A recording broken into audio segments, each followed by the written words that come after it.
Dans cette vidéo du chapitre 2 de mes notes de cours, je réponds à une question instantanée tirée de la section 1.5 de Séguin portant sur l'accélération. Il s'agit de la question instantanée 1 que j'ai intitulée moi-même la vitesse finale de dépassement. Et vous comprendrez le titre là, en prenant le temps d'aller lire le libellé, la page 53 de Séguin. Après ma première lecture personnelle, j'aurais tendance à vous dire que j'avais déjà la réponse sans avoir appliqué aucune méthodologie. Juste par le gros bon sens, je pars de 15 mètres secondes, puis j'accélère de 2 mètres secondes par seconde, c'est ça le mètre seconde carré, pendant 3 secondes. Donc je vais augmenter de 2, de 2, de 2, je vais augmenter de 6, 15 plus 6, 21. Mais est-ce que je pourrais démontrer ça hors de tout doute à partir de formules de physique? Donc on prend des problèmes faciles, puis on apprend à appliquer une méthode rigoureuse qui va nous permettre éventuellement de résoudre des problèmes extrêmement complexes.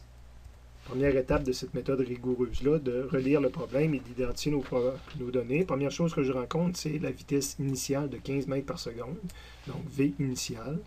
Je rencontre l'accélération, on me dit que je vais augmenter à raison de 2 mètres par seconde carré. Donc ça, c'est mon accélération et c'est possiblement une accélération moyenne, parce que c'est pas sûr que je vais être toujours parfaitement à la même accélération. Et je vais faire ça pendant 3 secondes. Donc ça, c'est un intervalle de temps. Et on me demande quelle va être ma vitesse finale quand je vais avoir fait cette accélération-là pendant 3 secondes. Donc, je recherche une vitesse et je recherche la vitesse finale, V finale.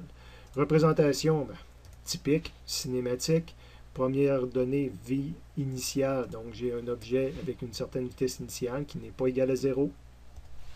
Deuxième donnée, mon accélération moyenne, c'est une grandeur vectorielle. C'est l'accélération que je vais subir pendant un certain intervalle de temps. Donc, j'ai mis un vecteur qui identifie accélération moyenne. Troisième donnée que je rencontre, le delta t. Donc, j'ai mis une cote de temps et un objet à la fin. Donc, l'objet ici avec la cote de temps.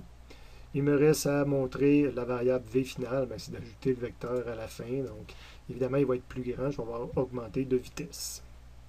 Prochaine étape de la méthode, c'est à partir du point d'interrogation et en ayant à l'esprit les données que je connais, trouver une formule de physique qui me permette d'éliminer ce point d'interrogation-là. Dans le résumé, je cherche une vitesse finale. Je ne l'ai pas dans les formules pures d'accélération. Ma vitesse finale, je l'ai à cet endroit-là. Éventuellement, je vais l'avoir ailleurs, mais quand je tombe dans la partie d'en bas, c'est quand j'utilise des graphiques, donc c'est pas vraiment ça.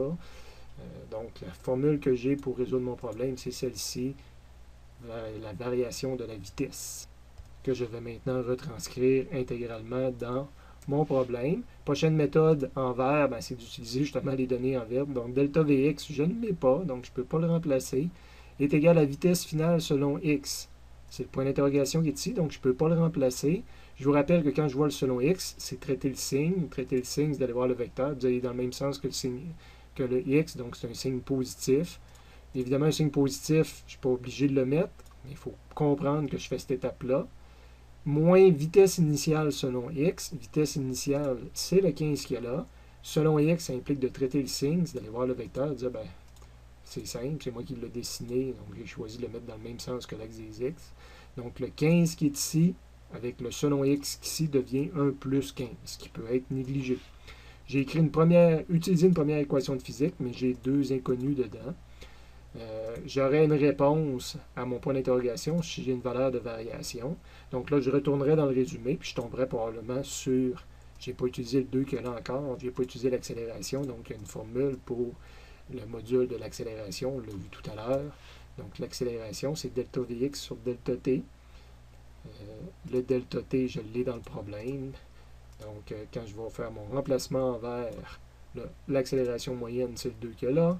Le delta Vx, je ne l'ai pas. Divisé par le delta t, c'est le 3.